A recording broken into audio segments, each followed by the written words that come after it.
Happy healing morning po sa inyong lahat. Ako po ang inyong lingkod sa kalusugan, si Dr. Edinel Calvario.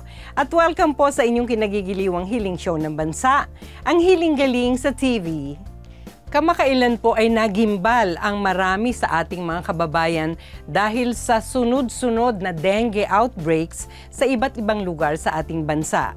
Ayon po sa Department of Health, sa kalagitnaan ng taon, kahit wala pang tag-ulan, may 17% increase na po sa bilang ng dengue cases sa Pilipinas kumpara noong taong 2023 at patuloy pa po itong tumataas.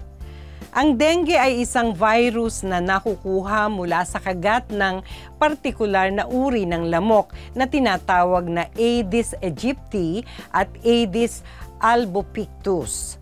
Bumabagsak po ang bilang ng platelets ng taong may dengue dahil inaatake ng virus ang bone marrow, ang bahagi ng katawan sa loob ng buto kung saan po nililikha ang platelets ng dugo. Meron tayong 150,000 to 400,000 platelets sa bawat isang microliter ng dugo at trabaho po ng platelets na pahintuin ang anumang bleeding o pagdurugo sa loob at labas ng katawan. Kapag ang dengue ay malala o severe, maaari pong bumagsak sa 20,000 lamang o mas mababa pa ang platelets ng isang tao. Kaya nagkakaroon po ng matinding pagdurugo na maaaring makamatay. At yan po mismo ang naranasan ng bunsong anak ng panauhin natin ngayong umaga na si Mami Vicky. Ako si Vicky Gonzalez, nakatira sa Escopa 3, Project 4, Quezon City. 50 years old na po ako. Si Elijah, nag-chat siya noon. Sabi niya, masama daw pakiramdam niya. Sabi ko, sige, inom ka na lang ng paracetamol, sabi ko sa kanya. Ngayon, araw-araw akong pumapasok, iwan ko siya rito. Hanggang sa tumatagal na yung lagnat niya, doon siya nagsabi na nanghihina na daw siya, ganun-ganun. Doon ako nag-decide na ipa-check up na siya. So ngayon nagpunta kami sa isang clinic, pina-check up ko na siya doon. Sabi nga ng doktor, kinuha na siya ng dugo, lahat ng test. Mababa na yung platelet niya, doon na dengue na nga daw po siya. Pain medication at paracetamol lamang po ang ibinibigay sa dengue patient sa ospital dahil wala pang gamot sa dengue. Tanging ang mga sintomas lamang po ang natutugunan at sinasalina ng platelets ang pasyente kung kinakailangan. Paano gumaling mula sa severe dengue si Elijah sa natural na gamutan? Alamin po mamaya sa Ang Galing.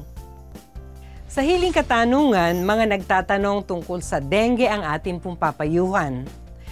At sa ating Garden of E, ituturo po natin kung paano gumawa ng ating mabisang natural na panlaban sa dengue, ang tawa-tawa tea mula sa hiling halamang tawa-tawa o Euphorbia hirta. Ibabahagi ko rin po ang mga palatandaan para madaling makilala ang tawa-tawa plant mula sa ibang damong kahawig nito at ang marami pang ibang pakinabang ng tawa-tawa, hindi lamang po sa dengue. Ngayong umaga po ay layunin naming patawanin kayo at alisin ang inyong pangamba tungkol sa dengue dahil may natural na paraan ng gamutang maari po ninyong asahan the Healing Galing way.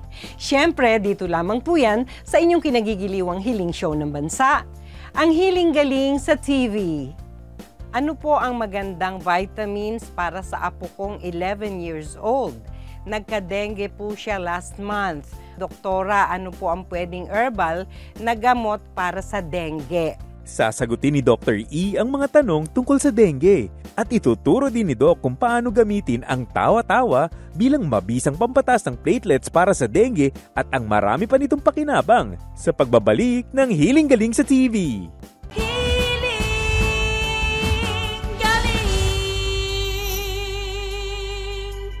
Subaybayan ang Healing Galing sa official website na healinggaling.ph, sa Healing Galing official Facebook page at sa Healing Galing YouTube channel. Huwag pong magpaloko sa mga produktong walang pahintulot na gumagamit ng Healing Galing logo at video. Gamitin ang galing para tama ang healing. Kilatising mabuti ang produktong binibili. Bumili lamang ng original na Healing Galing products sa tama at mas mababang presyo sa authorized outlets na nakalista sa website o sa nag-iisang Healing Galing online shop sa Facebook. I-text ang 0921-445-0355 para sa pinakamalapit na authorized Healing Galing outlet sa inyong lugar. Huwag pong magpaloko.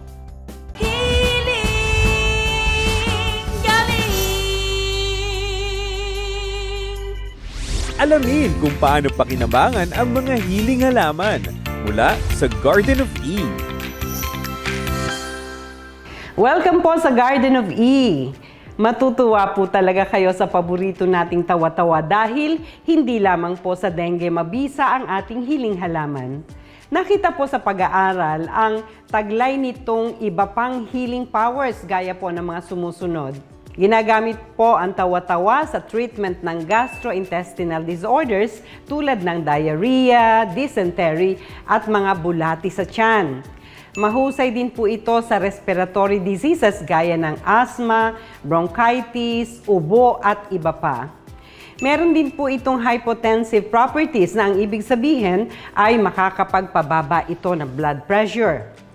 Isa rin po itong tonic o nagpapalakas din ng katawan at mabisa po ito sa lagnat at sa recovery mula sa sakit gaya ng binat dahil ito po ay natural na energy booster. Ang dagta po ng tawa-tawa ay ipinapatak din sa sore eyes o sa conjunctivitis. At syempre, mabisa po itong pampataas ng hemoglobin at platelet counts para sa mga pasyenteng anemic, may sakit na leukemia, biktima ng dengue at iba pang similar conditions. Kung gagawa po kayo ng sarili ninyong tawa-tawa tea mula sa halaman, narito po ang mga palatandaan kung paano makikilala ang totoong tawa-tawa.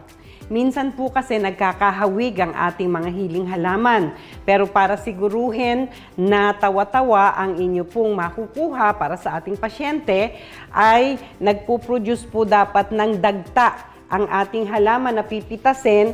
Kahit na dahon o yung bulaklak nito gaano man kapino, nagtataglay po ito ng dagta. Pero may dalawang uri po na maaari tayong makitang tawa-tawa. Ang isa po ay berdeng-berde, na pati ang kanyang tangkay ay berdeng-berde hanggang sa mga medyo mas malaki ang kanyang bulaklak na parang mumunting broccoli kumpara dito po sa aking hawak na tawa-tawa plant na mas maliit ang mga bulaklak na naipoproduce at medyo mistisa po ang kanyang itsura. Kasi ang kanya pong tangkay ay may pagka-pinkish. Hindi siya purely green, no, sa kanyang mga tangkay. May mga bahagi na greenish, pero ang karamihan po sa tangkay nitong isang variety ng tawa-tawa ay mapula-pula. Ang kanilang mga dahon ay parang medyo hindi identical kumpara doon sa berdeng-berde, pero marami na po ang nakakakilala nito. Pag hindi kayo sigurado, magtanong sa kapitbahay o kaya i-Dr. Google nyo yan, no? At sa paghahanda naman po ng ating tawa-tawa tea, narito po ang paraan. Hugasan po munang mabuti sa running water ang buong halaman ng tawa-tawa para matanggal ang mga lupa at iba pang dumi. Gupit-gupitin sa maliliit na bahagi kasama po ang ugat, ang tangkay, bulaklak at mga dahon. Ibabad po ito sa tubig na maraming asin ng 10 hanggang 15 minuto at banlawang mabuti pagkatapos. Lagyan at punuin po ng siksik na tawa-tawa ang isang baso, pakuluan sa 4 na basong tubig kung bata ang iinom o sa 3 basong tubig kung mas matanda po ang iinom. Kapag kumulo na ang tawa-tawa, hayaan po itong lumamig ng kaunti at ipainom ng lukewarm sa pasyente. Ipainom po ang isang baso ng tawa-tawa tea ng 3 to 4 times a day sa pasyente, depende sa severity ng condition. Tandaan lang po na may shelf life ang nilagang tawa-tawa na hanggang 24 hours lamang. Kung hindi mauubos ang pinakuluan matapos po ang 24 hours, itapon na po ito at gumawa ng panibago. Yan po ang ating tampok na hiling halaman sa umagang ito. ang tawa-tawa mula sa Garden of E. Mga tanong pangkalusugan, bibigyang kasagutan sa Hiling Katanungan. Sa atin pong Hiling Katanungan, sabi ni Marilyn Estevan, ano po ang magandang vitamins para sa apo kong 11 years old? Nagka-dengue po siya last month. Okay na po ang platelet count niya pero parang matamlay pa po siya. Salamat po. Hindi mo nabanggit kung ilan na ang ang platelet count, kung nandun na ba sa level na pasadong-pasado, baka kulang pa, no? Kung pasang-awa pa yan, kailangan rest pa rin siya at wag nang padadapuan ng lamok na carrier ng dengue, okay? At syempre, kailangan po ay proper hydration. I-hydrate pa rin natin. Wala munang ipapakain ng mga mamantika, pinirito, dry, no, crispy and crunchy. Avoid muna natin. Soupy meal lang po muna para ma-hydrate ng husto ang kanyang katawan at saka dagdagan ng vitamin C o yung mga prutas natin na mayaman sa vitamin C. Di po ba? Kahit mga dalandan lang, no? Basta may taglay na vitamin C, makakatulong po sa kanya yan. So, pahinga, tamang pagkain, pati pag-inom po ng tubig, dadalasan para makabawi. At available po sa mga outlets ng Hiling Galing ang ating Healing Food Tablet na napakagandang magpataas ng immune system, lalong sisigla ang inyong pasyente at sasarap ang tulog, no? At makakabawi ka agad kung iinom ng ating Arthrospira tablet. Yun po yung ating Healing Food Tablet. Pero depende po sa edad ng inyong pasyente at matutulungan kayo ng ating naturopathic practitioner na naka-assign sa pinakamalapit na outlet ng Hiling Galing sa inyong lugar kung ilan ang dose na pwedeng ipainom sa inyong apo. Okay? Ang isa ay galing naman kay Josie Fuentes. Sabi ni Josie, Doktora, ano po ang pwedeng herbal na gamot para sa dengue? Thank you. Oh, kanina lang, Josie, sana napanood mo ang medyo mahaba kong explanation tungkol sa preparasyon sa tawa-tawa. Ito po ang paborito kong herbal medicine na subok ko na po sa mahigit 2 dekada kong paggagamutan sa natural healing na mabisa at mabilis na pantugon sa dengue condition. Ang isa pa po ay i-discuss ko mamaya kung paano naman magagamit kung naubusan po ng tawa-tawa sa paligid sa dami ng nagkakasakit ng dengue ngayon, pwede rin pong panghalili ang hilaw na dahon ng papaya. Abangan mo yun, Josie, para hindi na natin ulit-ulitin. Meron na kong idadagdag mamaya. Okay? At syempre, pag-iingat laban sa dengue mosquito at proper hydration kailangan. Alright? Maraming salamat sa iyong katanungan. Josie at Marilyn, sana po ay makatulong ang aking payo. I-instashot na ang reseta ni Doktora.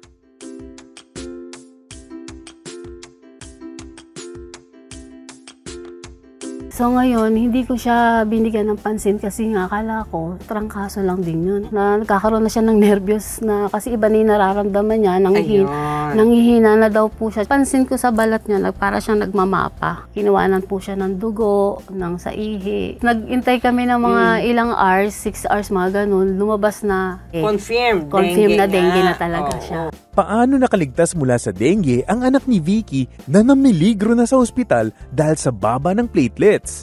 Ang galing! Susunod na!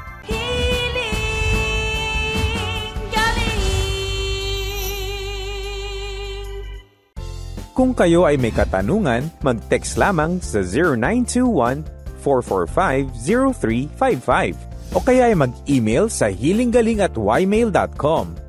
Maaari ding mag-comment sa Hiling Galing official Facebook page o magpadala ng sulat sa Hiling Galing Main Office sa 522 Quirino Highway near Corner Mindanao Avenue, Novaliches, Quezon City.